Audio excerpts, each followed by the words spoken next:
Welcome back to official Akhtar Rahman sir YouTube channel. एक नए video में आपका फिर से बहुत बहुत वेलकम है दोस्तों। सीटेट फरवरी 2026 के लिए हम फिर से एक बार जो है आपके पास इस बार जो है दोस्तों बाल विकास व शिक्षा शास्त्रों means child development and pedagogy का क्वेश्चन पेपर लेकर आए हैं दोस्तों।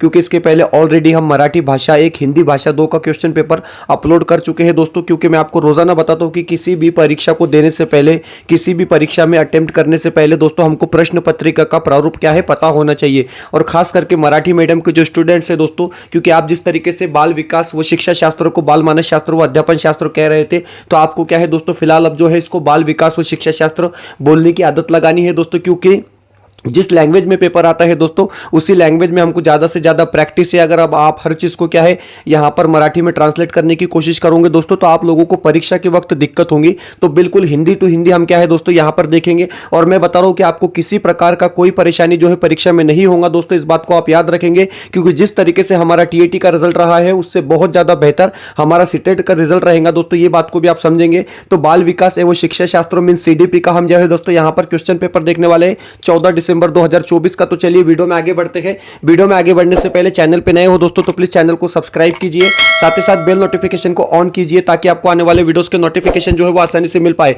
डिस्क्रिप्शन में जाकर आप हमारे टेलीग्राम और व्हाट्सएप चैनल को ज्वाइन कर सकते हैं दोस्तों, जहां पर आपको तमाम वीडियोस के क्या है अपडेट मिलेंगे, लिंक मिलेंगे, ठीक है। तो देखिए पहली बात, अब यहां पर क्या है दोस्तों आपको एक ही क्वेश्चन 2 लैंग्वेज में पूछा जाता है।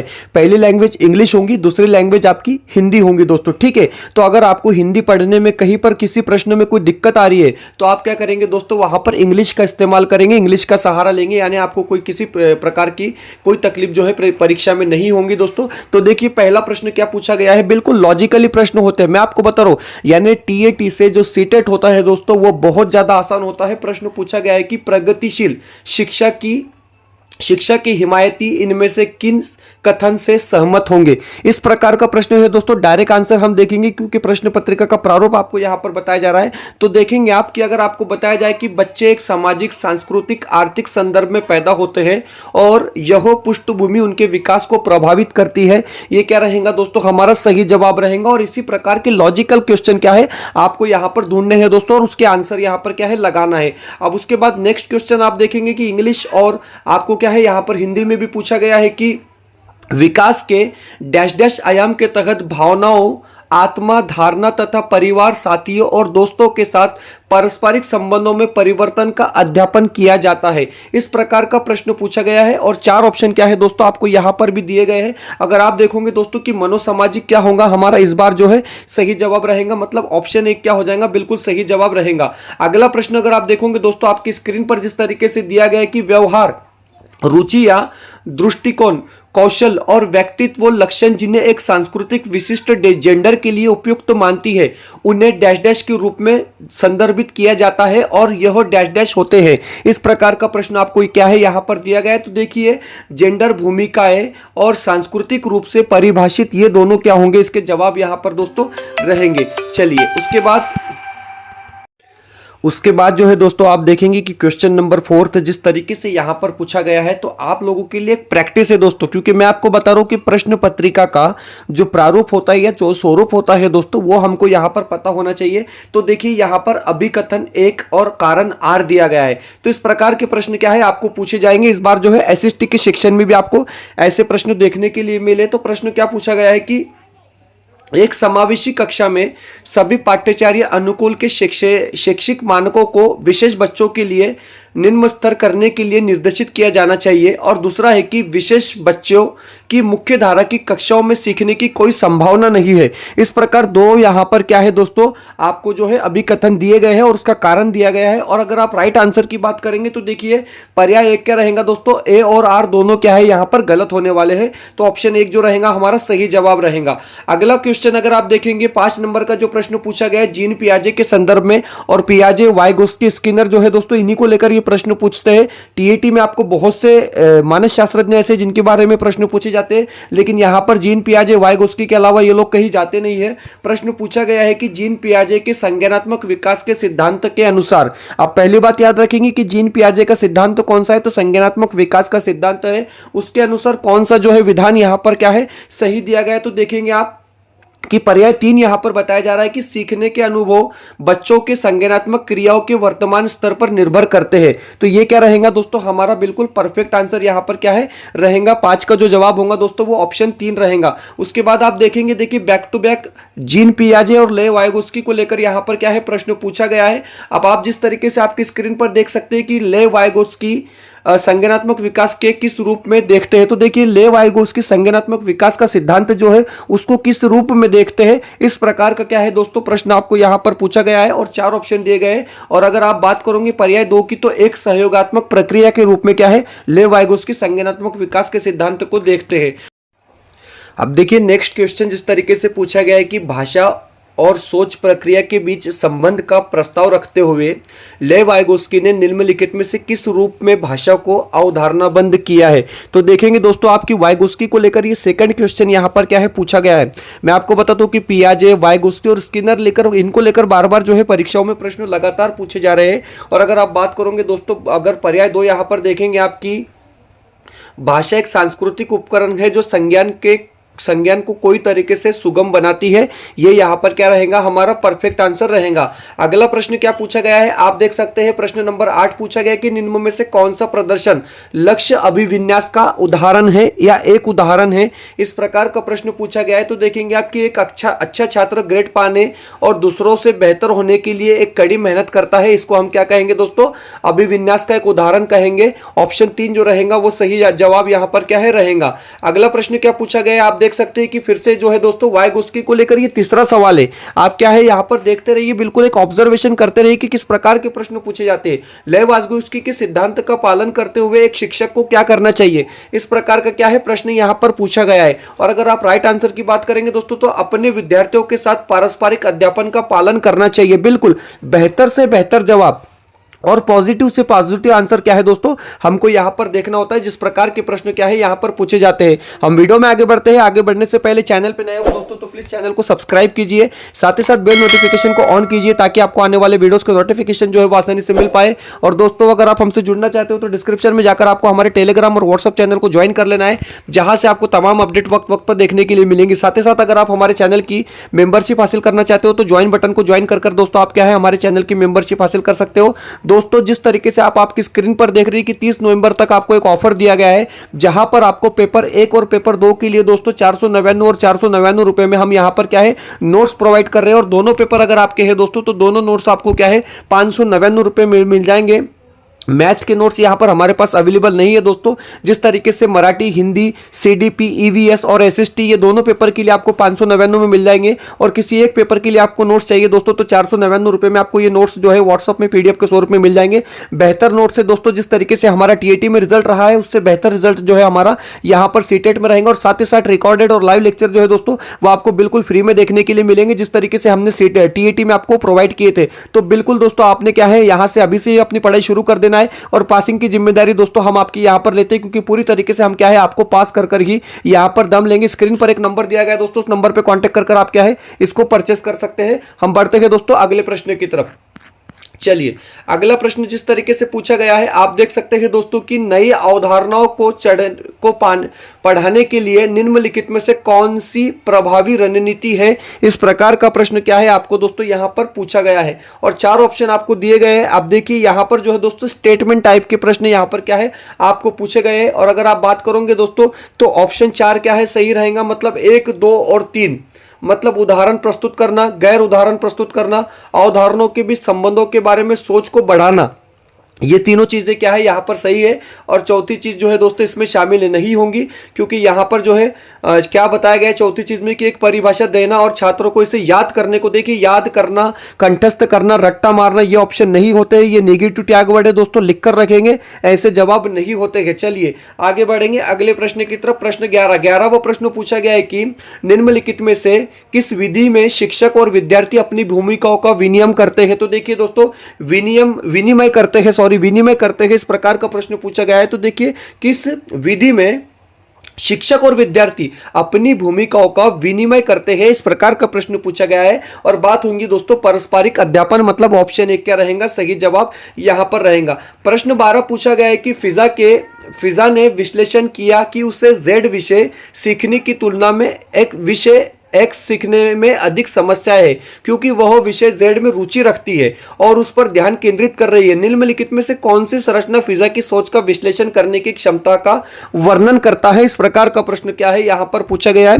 एक फिजा नाम की लड़की है दोस्तों, वो क्या है, उसको एक्स विषय पढ़ने में बहुत ज्यादा मुश्किल हो रही है और जेड विषय को वो आसानी से पढ़ पाती है क्योंकि जेड विषय में क्या है, उसकी रुचि है, उसका दिलचस्प है, उसका इंटरेस्ट है दोस्तों। तो ये कौन से इसके अंतर्गत आएंगे, इस प्रकार का प्रश्न पूछा गया। और अगर आप बात करोगे 12 की तो ऑप्शन 2 क्या रहेगा इसका सही रहेगा दोस्तों कि अधिसंधान इसको हम कहेंगे, अधिसंज्ञान इसको हम कहेंगे दोस्तों। चलिए अब गार्डनर को लेकर प्रश्न पूछा गया। देखिए ये सारे नाम आपके नजरों के सामने से अभी रिसेंटली गुजरे हैं दोस्तों, क्योंकि मैं बता रहा हूं बहुत ज्यादा मेहनत आपने टीएटी में की है दोस्तों। वो बहुत मुश्किल पेपर होता है, लेकिन ये पेपर जो है दोस्तों उसके सामने आप समझेंगे कि 50% जो है आसान होता है। प्रश्न है कि हार्वर्ड गार्डनर के बहुविध सिद्धांत का प्रस्ताव है कि, अब देखिए हार्वर्ड गार्डनर का कौन सा सिद्धांत है, तो बहुविध सिद्धांत है, इसका प्रस्ताव क्या है, इस प्रकार का प्रश्न पूछा गया है। तो देखिए यहां पर बुद्धि समय के साथ बदलती है, गार्डनर कहते हैं। गार्डनर क्या कहते हैं दोस्तों कि बुद्धि समय के साथ, मतलब हमारा जो आईक्यू है दोस्तों वो समय के साथ बदलता रहता है। ऑप्शन 2 जो रहेगा दोस्तों बिल्कुल सही आंसर यहां पर रहेगा। प्रश्न क्रमांक को 14 दिया गया है कि देखेंगे आप, प्रश्न क्रमांक को 14 पूछा गया कि हालांकि अंतर समूह व्यक्तिगत भिन्नताओं की संभावना मौजूद है, फिर भी स्वालीनता वाले अधिकांश विद्यार्थी, अब देखिए कोई क्वेश्चन अगर समझ में नहीं आ रहे, प्रॉब्लम हो रही है तो इंग्लिश में बिल्कुल दिया है, हर पेपर में आपको क्या है इंग्लिश में दिया जाता है, वहां से आप इसको पढ़ सकते हैं। 4 ऑप्शन क्या है आपको दिए गए हैं। और अगर आप देखेंगे दिनचर्या या चरणों का सख्ती से पालन करते हैं, हमारा क्या है सही जवाब यहां पर रहेगा। अगला प्रश्न फिर से एक बार क्या है, स्टेटमेंट टाइप प्रश्न यहां पर पूछा गया है। अगर आप क्वेश्चन नंबर 50 देखेंगे, 2 कथन दिए गए, अभिकथन और कारण। अब इसमें से आपको फिर से क्या है बताना है कि कौन सा सही है और कौन सा गलत हो। तो देखिए भय और तनाव का वातावरण बनाना छात्रों के सचेत और हरदम तैयार रखता है और सार्थक सीखने को सुसाधित करता है। अब देखिए भय का वातावरण अगर आप स्कूल में बनाएंगे, छात्रों के साथ बनाओगे, तो छात्र उसमें पढ़ पाएंगे क्या, तो डेफिनेटली ये चीजें तो गलत ही हो जाती है। हमने तो जवाब देखने से पहले ही बता दिया। अधिगम केवल, अब देखिए केवल बाहरी कारकों द्वारा नियंत्रित होता है। तो देखिए केवल वाला जो भी होता है दोस्तों ये भी नहीं होता है, सिर्फ वाली बात नहीं होती है, तो दोनों भी क्या हो जाएंगे, गलत हो जाएंगे। ए और आर दोनों क्या होंगे यहां पर गलत होंगे। चलिए ये सारी चीजें हम आपको धीरे धीरे बताएंगे दोस्तों। फिलहाल क्या है, यहां पर हम आपको क्वेश्चन पेपर का एक प्रारूप दिखा रहे हैं दोस्तों। यहां पर फिर से जो है स्टेटमेंट टाइप या प्रश्न पूछा गया है कि देखिए वर्ग समावेशन का एक उदाहरण है। अब देखिए यहां पर क्या है, लोकेश को एक संकल्पना दिल्ली को दूसरी संकल्पना भारत के उप समूह के रूप में वर्गीकृत करने में परेशानी होती है।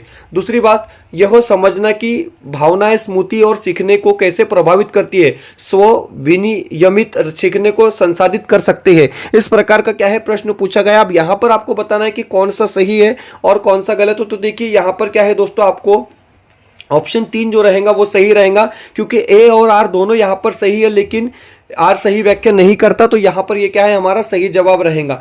चलिए अगला प्रश्न थोड़े बड़े बड़े होते हैं दोस्तों, देखकर डर लगता है, लेकिन एग्जाम में जाओगे तो कोई मतलब आपको नहीं लगेगा दोस्तों। प्रश्न पूछा गया है कि निम्नलिखित में से कौन सा कथन नैदानिक आकलन के उद्देश्यों का उपयुक्त तो वर्णन करता है। तब देखिए नैदानिक आकलन क्या होता है दोस्तों, तो नैदानिक आकलन क्या होता है मैं आपको बताऊंगा। अगर आप बात करोगे दोस्तों 17वें प्रश्न की, तो ऑप्शन 1 अगर आप देख रहे हो कि उन क्षेत्रों की पहचान करना जहां विद्यार्थियों को अतिरिक्त सहायता निर्देशन की आवश्यकता हो सकती है।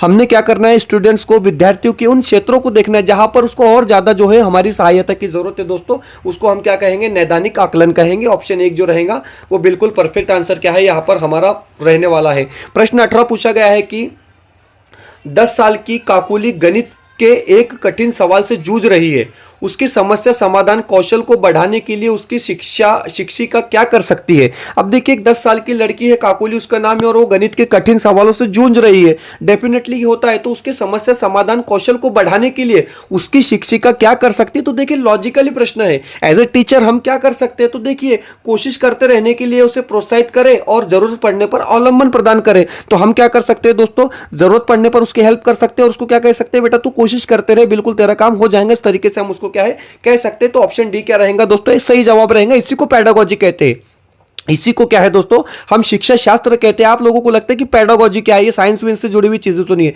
लेकिन ये एक सिंपल सी चीज है। एज ए टीचर हम क्या है दोस्तों इसका आसानी से आंसर दे सकते हैं। अगला प्रश्न प्रश्न 19 पूछा गया है देखेंगे, चल sorry gene पियाजे gene पियाजे dash dash को डैश डैश मानता है, ले वाइगोस्की डैश डैश को डैश डैश मानता है। तो देखिए वाइगोस्की को लेकर अगर आप कहोगे तो ये चौथा सवाल है, और जीन पियाजे को लेकर ये क्या है दोस्तों, दूसरा सवाल है। तो जीन पियाजे क्या मानते हैं और वाइगोस्की क्या मानते हैं? तो देखिए यहां पर चार ऑप्शन आपकी स्क्रीन पर है दोस्तों, और देखिए आत्मकेंद्रिक वाक, संज्ञानात्मक अपरिपक्वता का संकेत, निजी वाक व स्वयं विनियमित से प्रभावित, ये क्या रहेगा? इसका सही जवाब यहां पर रहेगा। 20वां जो प्रश्न पूछा गया है कि अधिगम, अधिगम मतलब सीखना, लर्निंग करना, अधिगम के सार्वभौमिक अभिकल्प में क्या शामिल नहीं है? तो देखिए अधिगम के सार्वभौमिक अभिकल्प में क्या शामिल नहीं है, इस प्रकार का प्रश्न पूछा गया है। तो देखिए शिक्षार्थियों के नामीकरण और वर्गीकरण के विभिन्न रूपों को लागू करना, ये क्या रहेगा? हमारा यहां पर सही जवाब रहेगा, क्योंकि ये जो है दोस्तों अधिगम में शामिल नहीं है। अगले प्रश्न की तरफ बढ़ेंगे दोस्तों। प्रश्न क्रमांक 21 पूछा गया है। आप देख सकते हैं कि लॉरेंस कोहलबर्ग, कोहलबर्ग को भी आप जो है दोस्तों बहुत अच्छे से यहां पर क्या है जानते हैं। प्रश्न पूछा गया कि कोहलबर्ग के सिद्धांत के बारे में निम्नलिखित में से कौन सा कथन सही है? तो देखिए कोहलबर्ग के कथन के बारे में, सिद्धांत के बारे में कौन सा कथन सही है? तो देखिए वह बच्चों को दुविधात्मक स्थितियों प्रस्तुत करता है। तो ऑप्शन 4 क्या है यहां पर सही जवाब जो है दोस्तों दिया गया है। चलिए अगला प्रश्न। अगला जो प्रश्न है दोस्तों क्वेश्चन नंबर 22, आपको यहां पर फिर से जो है दोस्तों एक अलग टाइप का प्रश्न पूछा गया, जिसको हम स्टेटमेंट क्वेश्चन भी कह सकते हैं कि प्रत्येक बच्चे को खेलने, प्रयोग करने और अपनी दुनिया की खोज करने के अवसर मिलते हैं। बचपन एक सार्वभौमिक निर्माण है। तो देखिए इस प्रकार के दोनों प्रश्न क्या है यहाँ पर आपको दोस्तों पूछे गए हैं। और अगर आप बात करोगे राइट आंसर की, तो देखिए ए और आर दोनों क्या है यहाँ पर गलत हो जाएंगे, क्योंकि प्रत्येक बच्चे को खेलने, प्रयोग करने और अपनी दुनिया की खोज करने के अवसर मिलते हैं। प्रत्येक बच्चे को कहाँ से अवसर मिलेगा? बचपन एक सार्वभौमिक निर्माण है। तो इस तरीके से दोनों यहाँ पर क्या है दोस्तों गलत दिया गया है। चलिए सब बच्चों को नहीं मिलता है, किसी किसी बच्चे को मिलता है। चलिए अगला प्रश्न क्या है? निम्न में से कौन सा एक ऐसे प्रश्न का उदाहरण है जो विवेचनात्मक सोच को बढ़ावा देता है? इस प्रकार का प्रश्न क्या है पूछा गया है। और अगर आप बात करोगे सही जवाब की, तो देखिए विवेचनात्मक सोच, अब विवेचनात्मक सोच क्या होती है? तो द्वितीय विश्व युद्ध को फैलने के लिए किन कारकों का योगदान था, यहां पर हम उसके बारे में सोच रहे हैं। अगर आप बाकी की क्वेश्चन देखेंगे तो वन लाइनर प्रश्न है कि विश्व युद्ध के दौरान जर्मनी का नेता कौन था, वन लाइनर क्वेश्चन है। उसके बाद दूसरा प्रश्न द्वितीय विश्व युद्ध के वर्ष समाप्त कब हुआ था। उसके बाद तीसरा प्रश्न है द्वितीय विश्व युद्ध में कौन से देश प्रत्यक्ष रूप में शामिल थे। तो वन लाइनर क्वेश्चन है। लेकिन अगर आप क्वेश्चन नंबर 4 की बात करोगे दोस्तों, तो यहां पर थोड़ी सी विवेचनात्मक सोचने वाली चीजें है कि द्वितीय विश्व युद्ध के फैलने के लिए किन कारणों का योगदान रहा है। अगला प्रश्न हम देखेंगे। प्रश्न 25 पूछा गया है कि उन बच्चों को जिन्हें दृष्टि बाधित है, उन्हें शामिल करते समय शिक्षकों को डैश डैश का उपयोग करना चाहिए, जो डैश डैश, इस प्रकार का प्रश्न है दोस्तों। तो 24 का जो आंसर रहेगा वो 2 रहेगा। ब्रेल एक स्पर्श प्रणाली है, इसका ऑपर वहां पर क्या है करना है। 25वां क्वेश्चन अगर आप देखेंगे दोस्तों कि यहां पर पूछा गया है कि आप एक शिक्षक है जो अपने छात्रों को आलोचनात्मक और रचनात्मक रूप से सोचने के लिए प्रोत्साहित करना चाहते हैं। निम्नलिखित में से कौन सी रणनीति इस प्रकार के चिंतन को बढ़ावा देने की सबसे अधिक संभावना है? इस प्रकार का प्रश्न क्या है पूछा गया है। और अगर आप बात करोगे ऑप्शन 3 की, तो देखिए छात्रों को उनके अपने समाधान खोजने के लिए खुले सिरे वाले प्रश्न प्रदान करना चाहिए। ये यहां पर क्या है सही जवाब रहेगा। क्वेश्चन नंबर 26 दिया गया है कि निम्न में से कौन विद्यार्थियों में सीखने के लिए आकलन का एक उदाहरण है? इस प्रकार का प्रश्न है। और अगर आप बात करोगे दोस्तों क्वेश्चन नंबर 26 का, तो एक जो है इसका सही जवाब रहेगा कि एक परियोजना की शुरुआत में छात्रों को दिया गया रूब्रिक यह रेखांकित करते हुए उन्हें एक निश्चित ग्रेड प्राप्त करने के लिए क्या करना चाहिए, ये जो है दोस्तों सही जवाब रहेगा। प्रश्न 27 पूछा गया है। देखिए फिर से उसी टाइप का क्वेश्चन क्या है यहां पर आपको पूछा गया है कि कौन सा सही है और कौन सा गलत है। तो देखिए यहां पर भी क्या है दोस्तों, लड़कों की तुलना में लड़कियां सामाजिक और सांस्कृतिक कारकों से अधिक प्रभावित होने की जन्मजात प्रवृत्ति होती है। तो ऐसा नहीं होता है, जन्मजात प्रवृत्ति नहीं होती है। लड़कियां अनुवंश रूप से लड़कों की तुलना में अधिक संवेदनशील और भावनात्मक रूप से कमजोर होती है, जिसके कारण उनकी सामाजिक अपेक्षाओं के अनुरूप होने की संभावना अधिक हो जाती है। तो ये भी क्या है दोस्तों गलत रहेगा। तो बिल्कुल यहां पर दोनों क्या है दोस्तों सही गलत दिया गया है। चलिए प्रश्न 28 देखेंगे हम। 28वां प्रश्न क्या है आपको यहाँ पर पूछा गया है, आप देख सकते हैं कि एक 12 साल की आमना हर बार डर जाती है जब शिक्षिका उसे ब्लैक बोर्ड पर गणित की समस्या का जवाब देने या हल करने के लिए कहती है, क्योंकि उसे डर है कि शिक्षिका उसे डांटेंगी और वह शर्मिंदा होंगी। जब छात्र असुरक्षित और चिंतित महसूस करते हैं तो उनकी शिक्षा पर प्रतिकूल प्रभाव पड़ता है। तो देखिए दोस्तों यहाँ पर क्या है, अगर आप बात करोगे तो यहाँ पर जो है दोस्तों दोनों सही है, क्योंकि पहला और दूसरा दोनों दोस्तों यहाँ पर क्या है सही रहेंगे। अगला जो प्रश्न पूछा गया है प्रश्न 29, अगर आप देखोगे दोस्तों कि यहाँ पर प्रश्न पूछा गया है कि एक शिक्षिका छात्रों को उनके पूर्व ज्ञान के नई संकल्पनाओं से जोड़ने के अवसर प्रदान करने की अपनी कक्षा में सार्थक सीखने वो विवेचनात्मक सोच को सक्षम बनाती है। निम्नलिखित में से कौन सी शिक्षण रणनीति से सबसे प्रभावित होंगी? तो देखिए यहां पर जो है दोस्तों सबसे प्रभावित रणनीति होंगी ऑप्शन 4। ऑप्शन 4 छात्रों से नई सामग्री संबंधित अपने स्वयं को अनुभव साझा करने के लिए कहना, फिर उन्हें विषय से जोड़ना, ये जो है दोस्तों सही जवाब रहेगा। और अगला प्रश्न और 30वां आखिरी प्रश्न जो है दोस्तों यहां पर पूछा गया कि एक समावेशी कक्षा में शिक्षक कैसा होना चाहिए? चलिए देखेंगे, आप जवाब देंगे दोस्तों।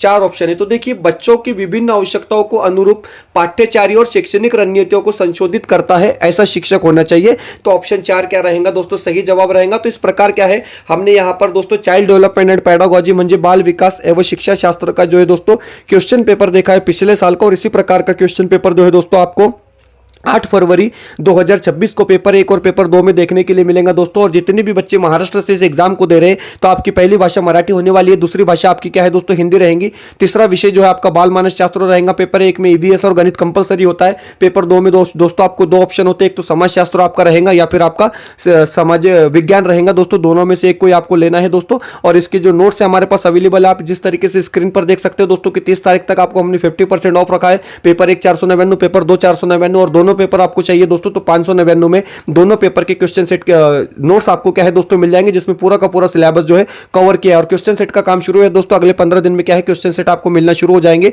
उसका जो है आपको अलग से चार्ज देना पड़ेगा दोस्तों। फिलहाल वीडियो में इतना ही, मिलते हैं नए वीडियो में बेहतर अपडेट के साथ।